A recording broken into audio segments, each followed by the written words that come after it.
เอากับสบายดีที่ติดตามเนาะชื่นชอบหมักในสายลมเย็นเฮาทางขายเฮากะส่งงานอีกเช่นเคยพี่น้องเนาะตัวนี้ก็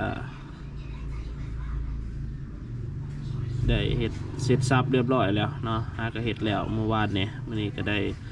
ออกมารีวิวเนาะพร้อมส่งให้ลูกค้าเพิ่นสิมาเอาเองเนาะมันไก่เฮือนเคียงกันนี่แหละเนาะเดี๋ยวเพิ่นสิไปเห็ดพวกสุดไหมใส่เนาะนี่ก็แล้วเรียบร้อยเสร็จซับพี่น้องคือว่าโอ้งามเลยเนาะว่าขักเนาะสุดนี้ตรงนะพร้อมส่งงานลูกค้าเป็นสิเมาเองตอนนี้ก็อัดให้เพิ่นแล้วเต็มถังนะก็ได้อัดให้เพิ่นแล้วเต็มถังได้เพิ่นไปลองเองเนาะว่าเป็นยังไงเพื่อว่าเสร็จสับเรียบร้อยระบบกันสั่นทดสอบแล้วดีเนาะทุกอย่างคือว่าเป๊ะเลยเนาะคือว่าเรียบร้อยนะพี่น้องรอแต่เจ้าของเพิ่นมาหับเนาะประมาณตอนเที่ยงแล้วเพิ่นว่าสิมาเอาก็มีแต่เฮาก็ได้มาจับมารีวิวเนาะให้เบิ่งนำกันเนาะสำหรับ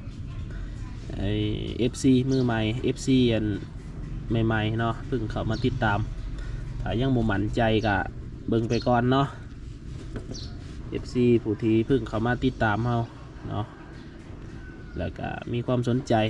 ในงานเรียบร้อยเนาะแต่ว่ายังบ่กล้าที่จะ ยังบ่เสียใจปานใดก็ให้เบิ่งไว้ก่อนเนาะมีแต่แนะนำแบบนั้น